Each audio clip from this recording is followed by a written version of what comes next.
আদ্রিতার চোখে নীল ছিল নিছকই একজন চাকর। সে সারাদিন আদ্রিতার ভাই ফরমাস খেটেও ওকে সন্তুষ্ট করতে পারত না।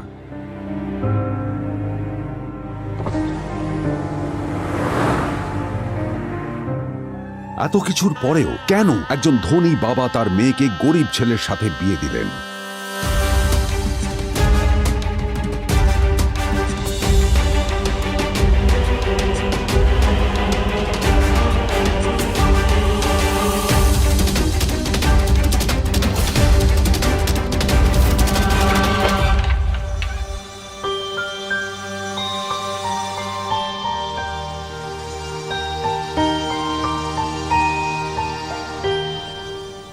এবং তারপরে সেই মেয়েটি তার গরিব স্বামীর কাছ থেকে নতুন বছরে এমন একটা গিফট পেয়েছিল যে তার চক্ষু স্থির হওয়ার জোগাড় হয়েছিল।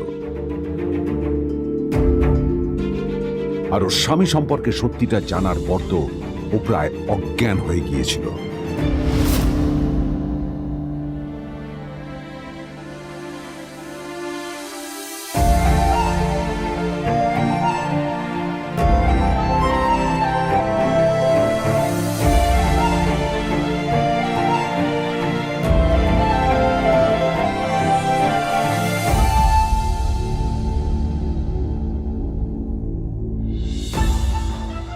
আমার বাবা সবচেয়ে বড় ভুল করেছে তোমার মতো একটা গরিব ছেলের সাথে আমার বিয়ে দিয়ে। আমার সব বন্ধুদের স্বামীরা ওদের কত দামি দামি গিফট দেয়, আর তুমি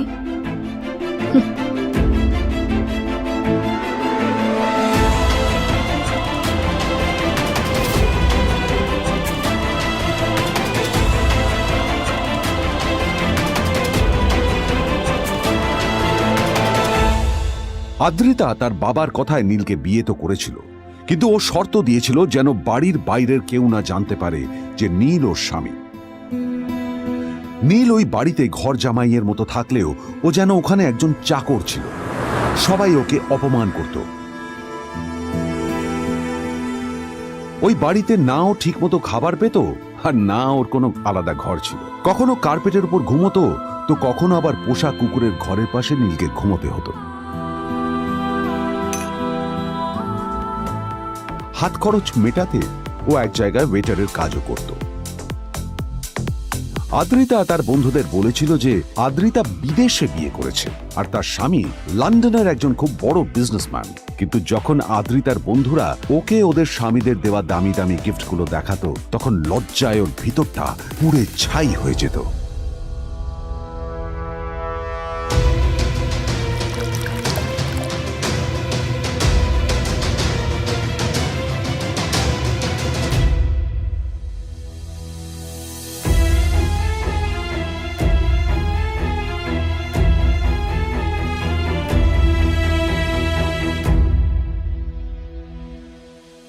এই যে শোনো, নিউ ইয়ারে আমার একটা গিফট চাই তোমার থেকে। আর গিফটটা যেন দামি হয়, হ্যাঁ, মানে খুব দামি, কয়েক লাখ টাকা। ওকে? কয়েক লাখ টাকা? কিন্তু অদ্রিতা, এত টাকা আমি একসাথে কখনো দেখিনি। তোমাকে এত দামি গিফট আমি কি করে দেব? এটা তো তোমার বিয়ে করার আগে ভাবা উচিত ছিল। একজন পুরুষ মানুষ হয়ে নিজের স্ত্রীর এইটুকু ইচ্ছা তুমি পূরণ করতে পারবে না? স্ত্রীর এই কথাগুলো নীলকে আহত করে। নিঃশব্দে ওখান থেকে চলে যায় নীল।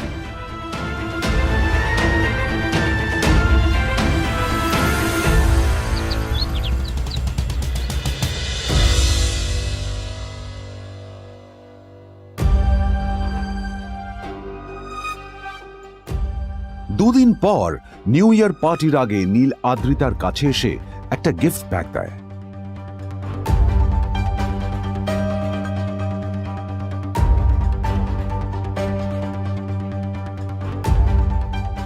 আদ্রিতা মুখ বেজার করে বাক্সটা খুলল, তবে তারপর বাক্সের ভেতরে গিফটটা দেখতেই ও চমকে গেল।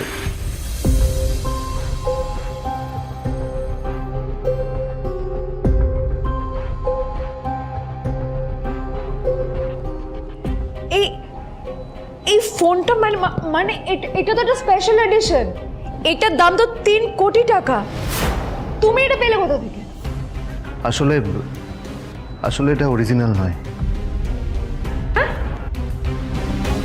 আমি ওই ফোনটারই একটা কপি এনেছি।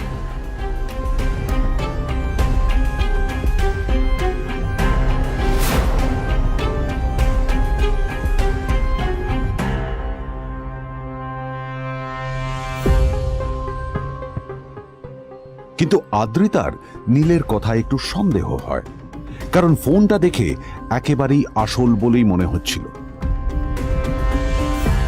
পরের দিনই আদ্রিতা ওই কোম্পানির শোরুমে গেল। এই ফোনটা একটু দেখুন না প্লিজ। ওয়াও, আচ্ছা ম্যাম, আপনি কি মিস্টার রয় চৌধুরীর বন্ধু? কে মিস্টার রয় চৌধুরী? ও, আপনি কি ওই রয় চৌধুরী গ্রুপ অফ ইন্ডাস্ট্রিজের মালিকের কথা বলছেন? হ্যাঁ। না না, আমি ওনাকে চিনি না। আমি কেন, আমার মনে হয় কেউই ওনাকে চেনে না। বড় বড় মানুষেরাই ওনা দেখা পান না। আমিও কোনোদিন ওনাকে দেখিনি, কিন্তু সাডেনলি আপনি এই প্রশ্নটা করলেন কেন? অ্যাকচুয়ালি ম্যাম, আপনার হাতের এই ফোনটা আসলে এটা ফোনের স্পেশাল এডিশন। এই কাটিং, এই ডিজাইন, এই লোগো, এটা জাল করা ইজ নেক্সট টু ইম্পসিবল। আর গোটা ভারতে বিক্রি হওয়া এই ফোনের সেকেন্ড পিস এটা, যেটা মিস্টার রয় চৌধুরী কিনেছিলেন। সেজন্যই জিজ্ঞেস করছি ম্যাম, আপনি এই ফোনটা কোথা থেকে পেলেন? তবে কি নীলই মিস্টার রয় চৌধুরী, নাকি নীল এই ফোনটা চুরি করেছে? বেকার নীলের কাছেই কোটি টাকার ফোন কোথা থেকে এলো? নীলের সত্যিটা তাহলে কি? আর ও যদি সত্যি বড়লোক হয়ে থাকে, তবে ওর নিজের শ্বশুর বাড়িতে খরচামাই হয়েই বা থাকে কেন? আদ্রিতা এসব কথাই মনে মনে ভাবছিল। তবে আদ্রিতার বিশ্বাস ছিল যে কোনো না কোনো মতলব করেই নীল এই ফোনটা আদ্রিতার জন্য নিয়ে এসেছিল। কিছুদিন পর আদ্রিতা সেই ফোনটার কথা ভুলে গেল। নীল সকাল সকাল ঘুরতে বেরিয়েছে বাইরে।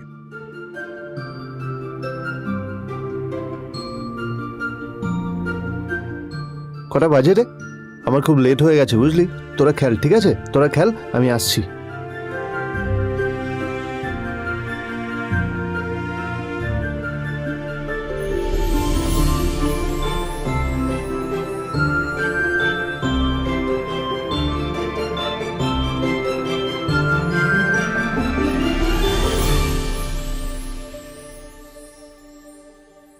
নীল, জল পড়ছে না কেন দেখো না। নীল, নীল, নীল কোথায় গেল? নীল!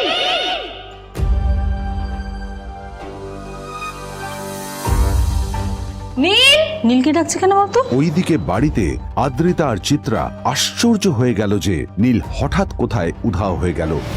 মা, তোমাকে কিছু বলে গেছে নীল? হ্যাঁ, কোথায় গেছে ও? না, আমি ওর কোনো খোঁজ খবর রাখি না। আমার একটা কথা মনে হচ্ছে, ওকে না এবার একটু শীতে করতে হবে। একটা কাজে যদি আসতো ছেলেটা, যখনই কোনো কাজের কথা বলি ভ্যানিশ হয়ে যায়। আমি ওকে বলেছিলাম আর&বি গোল্ডেন ডায়মন্ডস থেকে আমার সেটটা নিয়ে আসতে, আনেনি। আজকেও ভালো করে অফিসে নিয়ে যাব, ভ্যানিশ হয়ে গেল। কোথায় গেল কে জানে। আমার ভাগ্যেই জুটেছে এরকম একটা ছেলে। এই যে তুমি কেন বিয়েটা দিয়েছিলে আমাকে? এটা আবার কি বলছিস? আমার কি দোষ? দেখ, ওই অসভ্য ছেলেটার সাথে বিয়ে দিতে চাইনি। যা করেছে তোর বাবা করেছে, এটা আমার কোনো দোষ।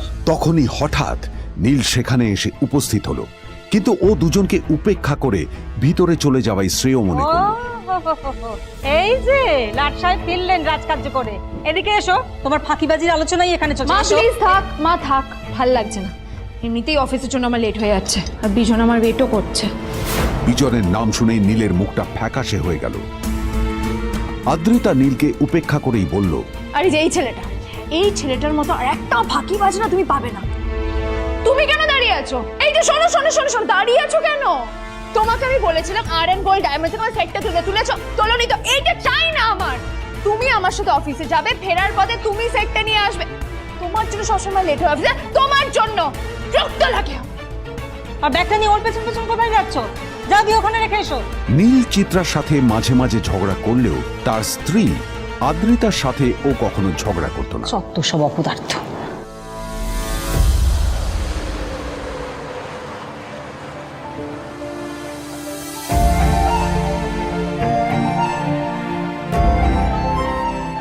কিছুক্ষণের মধ্যেই তারা আদ্রিতার অফিসে পৌঁছে গেল।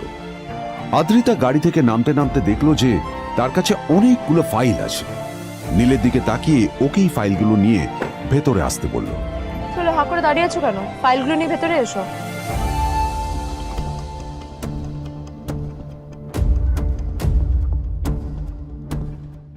আদ্রিতা যখন ওর ক্যাবিনে পৌঁছলো তখন দেখলো সেখানে আগে থেকেই ওর বন্ধু এবং বিজনেস পার্টনার বিজন বসে ওর জন্য অপেক্ষা করছে।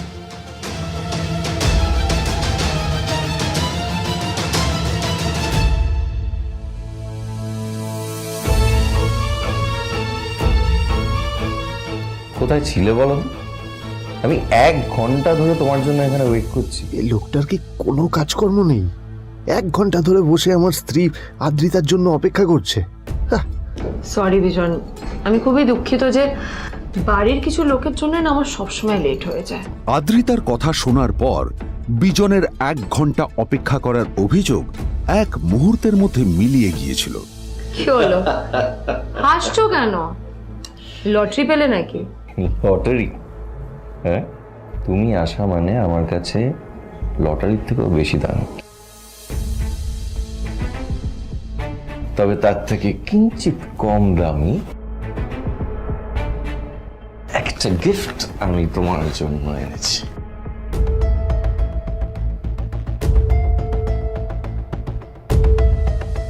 This is a rare diamond necklace for you. এটা আমার জন্য? সত্যি? এই শহরে এটা খুঁজে পাওয়া খুব বিরল। Just like you. Like it? Thank you. You're welcome. Thank you for the gift. আসি তাহলে এখন।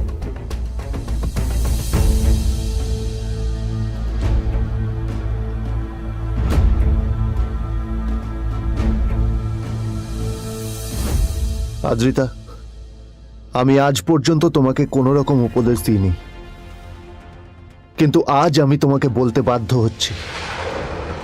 এই যে এই লোকটা তোমাকে শুধুমাত্র ইমপ্রেস করার জন্য একটা নকল সস্তার হীরের গয়না দিয়ে গেছে। এরকম একটা লোকের সাথে তোমার মেশা উচিত না। ভবিষ্যতে কিন্তু তুমি বিপদে পড়বে। আদ্রিতা, আমি তোমাকে কথা দিচ্ছি, আমি তোমার জন্য আসল রেয়ার একটা হীরের গয়না এনে দেবো, এর চেয়েও দামি, এর চেয়ে অনেক অনেক বেশি দামি। তার জন্য আমাকে যাই করতে হোক না কেন, আমি তোমাকে একদিন ঠিক এনে দেবো তোমাকে। তাদের বিয়ে হয়েছে 2.5 বছর। এর মধ্যে প্রথমবার তার মনে হলো নীল তার জন্য লড়াই করছে। নীলের এই রূপটা দেখে আদ্রিতা চমকে গেল। আজ প্রথমবারের মতো আদ্রিতার মনে প্রশ্ন এলো, নীলকে নিজের থেকে দূরে সরিয়ে রেখে আমি কি কোনো ভুল করছি? না না, এটা আমি কি ভাবছি? বিজন আমার বিজনেস পার্টনার, ও আমাদের মেইন ইনভেস্টর।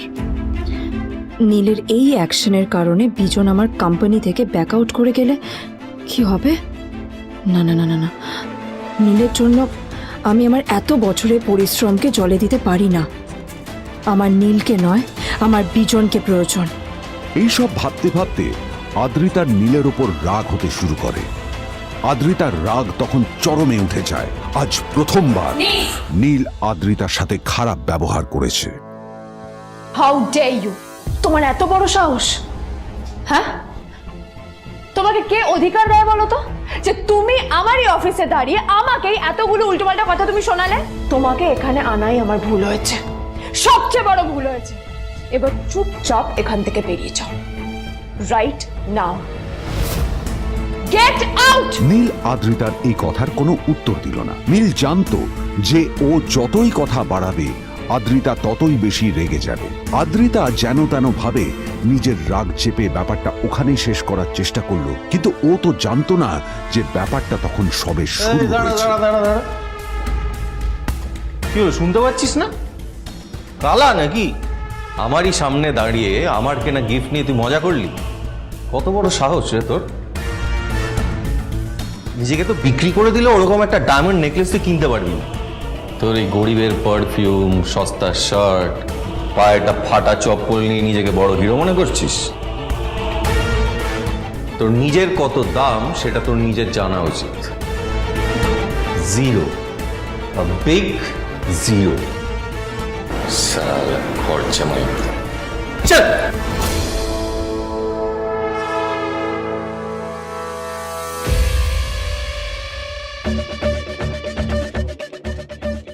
নীল তখনও ঝামেলা করার মেজাজ ছিল না, কিন্তু যখন কেউ অন্যের নীরবতা সুযোগ নিতে শুরু করে তখন কথা বলাটা প্রয়োজন। নীল আঙুল তুলে পেছনের দিকে ইশারা করে। প্রথম কথা, ওই যে ওখানে দাঁড়িয়ে আছে, ও আমার স্ত্রী।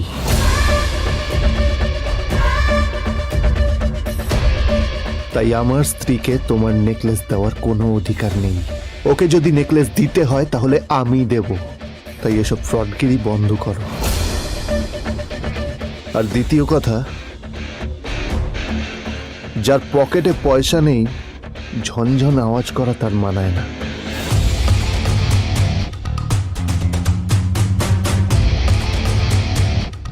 নীল বিজনকে তার সোয়াগ দেখিয়ে বেরিয়ে গেল।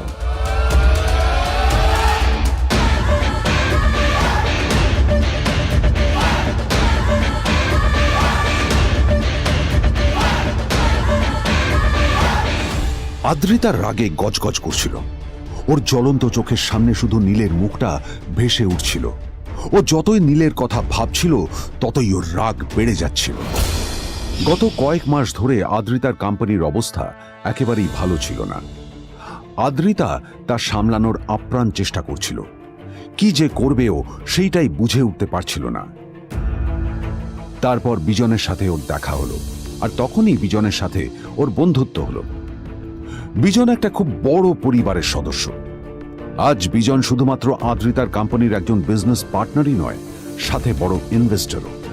আর শুধুমাত্র বিজনের কারণেই আদ্রিতার কোম্পানি এখনো চলছে।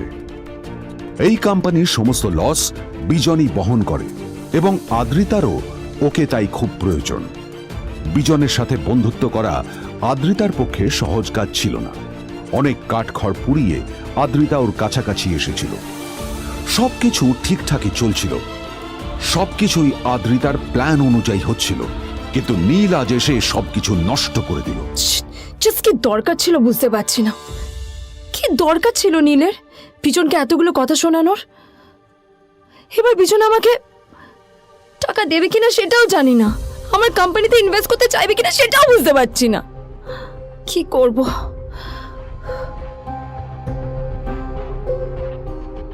এখন আদ্রিতা ওকে কিভাবে বোঝাবে? ভুল করে যদি বিজন ওর টাকা ফেরত চায় তবে আদ্রিতার কোম্পানি সেন কর্পোরেশন খুব বড় সমস্যায় পড়ে যাবে। তারপর কি হবে? সেন পরিবারের দেখভাল কে করবে? এইসব ভাবতে ভাবতে আদ্রিতা নিজের উপরেও রেগে গেল। আসলে দোষটা ওর নিজেরই। আদ্রিতা কেন নীলকে ওদের মাঝে আনতে গেল? নীলকে অফিসে নিয়ে আসারই বা কি দরকার ছিল? আর যদি সে নীলকে সাথে করে না আনতো তাহলে বিজন এখন ওর সাথেই বসে থাকতো।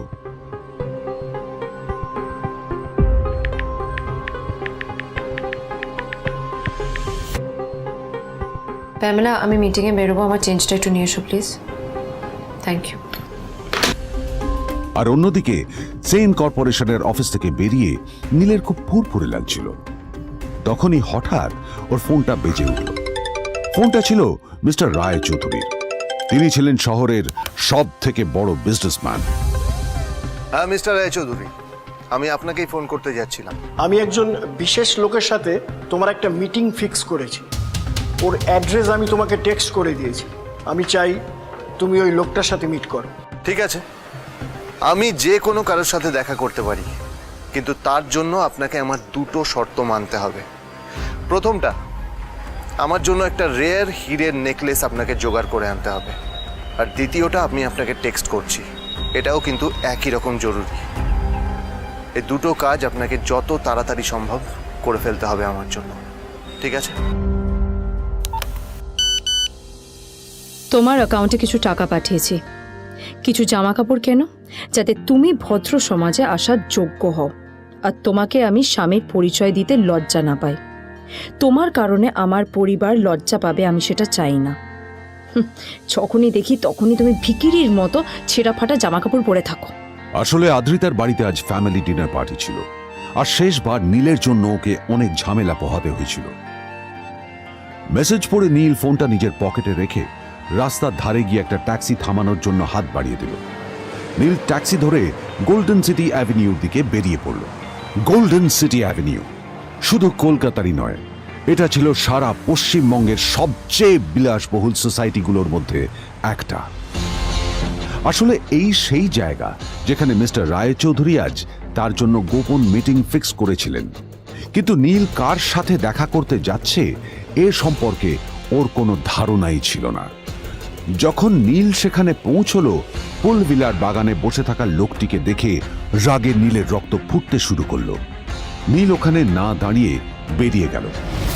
তখনই হঠাৎ একটা মেসেজ এলো। আসলে আজ আদ্রিতার ফ্যামিলি গ্যাদারিং এ যাওয়ার আগে নীলকে ওর হাই স্কুলের রিইউনিয়নেও যেতে হতো। গ্র্যাজুয়েশনের পর এত বছরে এই প্রথম নীল তার কোনো কলেজ বা স্কুলের রিইউনিয়নে যাচ্ছে।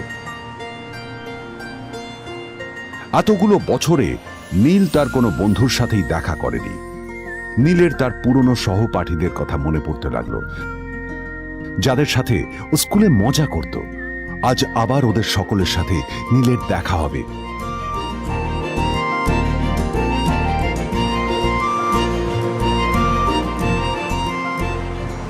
আর এই সব কিছু ভেবেই নীল এক্সাইটেড হয়ে যাচ্ছিল। আসলে সোহিনীকে নীল তার স্কুল টাইমে পছন্দ করত।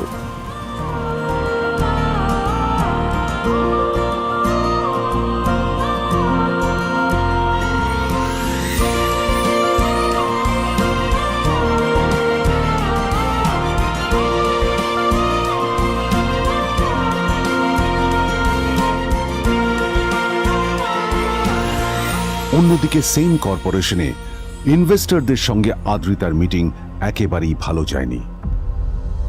তাকে দেখে বেশ গম্ভীর মনে হচ্ছিল।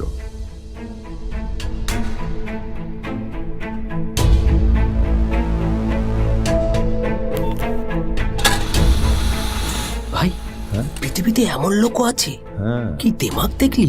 হ্যাঁ, কাজকর্ম তো কিছু করার নেই, আর কিছু করেও না। হ্যাঁ, শুধু চলে এসছে আমাদের ম্যাডামকে রাখাতে। এই 1 বছরে না কিচ্ছু বদলায়নি। আরে আমি তো ভেবেছিলাম যে এর সাথে ম্যাডামের আর কোনো সম্পর্কই নেই, কিন্তু না, এখন যা দেখছি উল্টে ম্যাডামের মাথায় উঠে নাচছে। আমার মাঝে মাঝে মনে হয় এদের দুজনের বিয়ে কিভাবে হলো। আর বিয়ে তো অনেক পরের কথা, 2 বছর হয়ে গেল এদের এখনো ডিভোর্স হলো না। হ্যাঁ, আমার তো ভাবলে কিরকম অবাক যা লাগছে। বলেছিস।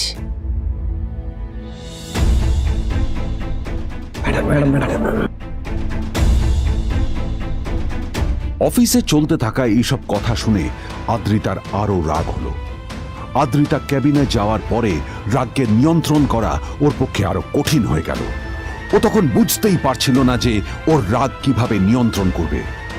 আদ্রিতা এটাও ভাবছিল যে নীলের জন্য ওকে আর কত অপমানিত হতে হবে। এসব ভাবতে ভাবতেই আদ্রিতার চোখ গেল ওর বাবার ছবিটার দিকে।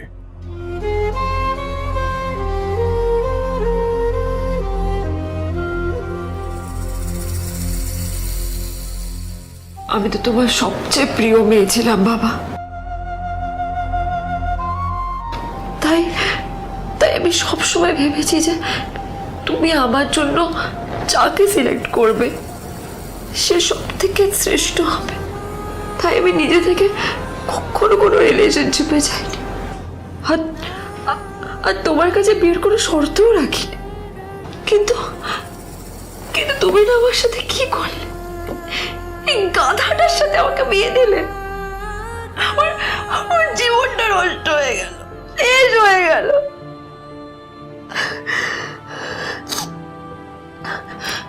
আমি যদি একটু জানতাম যে ও ও কিছু করে না, ঘর চাপাই হয়ে থাকবে, এইসব কাজকর্ম করে, তাহলে আমি কোনোদিনই বিয়েতে রাজি হতাম না বাবা, কোনোদিন না, কোনোদিন।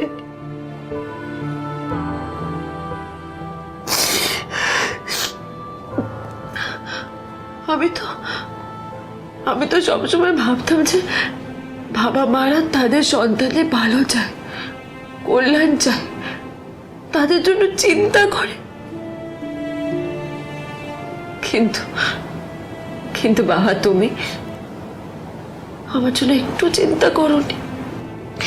তুমি শুধু তোমার শেষ কর্তব্যটুকু করতে চেয়েছিলে, শেষ ইচ্ছাটুকু রাখতে চেয়েছিলে, ব্যাস পালন করা হয়ে গেছে। আর আমাদের তুমি ছেড়ে চলে গেলে, তুমি আগে ছেড়ে চলে গেলে। অন্যদিকে নীল রিইউনিয়ন পার্টির জন্য হোটেল প্রাইম স্টারের দিকে রওনা হলো। হোটেল প্রাইম স্টার ছিল শহরের সবচেয়ে দামি হোটেল। ওখানে শহরের সব বড় লোকেরা যাতায়াত করত। নীল যখনই তার পুরনো বাইকটা নিয়ে ওখানে পৌঁছলো, ওর পুরনো জামা কাপড়, পুরনো বাইক আর ওর পায়ে ছেঁড়া চপ্পল দেখে সিকিউরিটি গার্ড ওকে গেটের বাইরেই আটকে দিল। থাম থাম, এই কোথায় যাচ্ছিস শালা ভিকিরি? না না দাদা, আপনি আমাকে ভুল বুঝছেন। আসলে আমাকে ইনভাইট করা হয়েছে, আমি এই হোটেলেই এসেছি। শালা মিথ্যে কথা বলার জায়গা পাস না? হ্যাঁ, মিথ্যে কথা বলার আগে নিজের চেহারাটা তো দেখতিস। এটা একটা প্রাইম হোটেল, বুঝেছিস? এখানে সব শহরের বড় বড় লোকেরা তাদের বড় বড় গাড়ি নিয়ে আসে। শালা তোর মতো একটা ভিকিরি একটা ফ্যাট প্যাটে আওয়াজ বের করা বাইক নিয়ে চলে এসেছিস, আর আমি তোকে ঢুকতে দেবো? না দাদা, আমাকে ইনভাইট করা হয়েছে। আমাকে শুনুন শুনুন, চল আমাকে একবার ঢুকতে দিন আমাকে। নীল পড়ে যেতেই একটা দামি গাড়ি ওখানে এসে দাঁড়ালো। এই গাড়িটি আর অন্য কারো নয়, হোটেল স্যার। প্রাইমের মালিক মিস্টার খান্নার ছিল। কি হচ্ছে কি এটা? হোটেলের গেটের সামনে এসব এসব ক্যাশ চলছে এখানে। হোটেলের বদনাম হবে না এতে? স্যার দেখুন না, এই যে ভিকিরিটা হোটেলে ঢুকতে যাচ্ছে, আমি বারণ করছি, শুনছে না স্যার? Shut up! আপনি কি করতে আছেন? কে, কি হচ্ছে দেখি দেখি কে? মিস্টার খান্না তার চশমা খুলে নীলের দিকে দেখলেন, আর ওনার মুখটা হাঁ হয়ে গেল।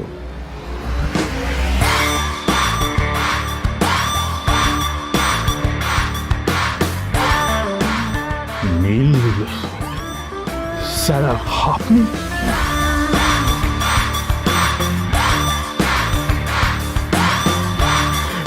Extremely sorry sir. Sir sir, আপনি একটা ইনফর্ম করেননি কেন আমাকে? আপনি আসবেন জানলে তো আমি নিজে রিসিভ করতে আসতাম আপনাকে। ছি ছি ছি ছি ছি ছি। ঠিক আছে, আপনি ব্যস্ত হবেন না প্লিজ। জানোইনি কে? নিজের বসকে এভাবে একজন ভিখারিকে হাতে পায়ে ধরতে দেখে গার্ডটিও অবাক হয়ে গেল। আরে sir, sorry sir, extremely sorry. আপনি আমার সঙ্গে আসবেন। সরি স্যার, সরি, ভুল হয়ে গেছে স্যার। সালাম স্যার। নীল কি তবে সত্যিই একজন খুব বড় লোক কেউ?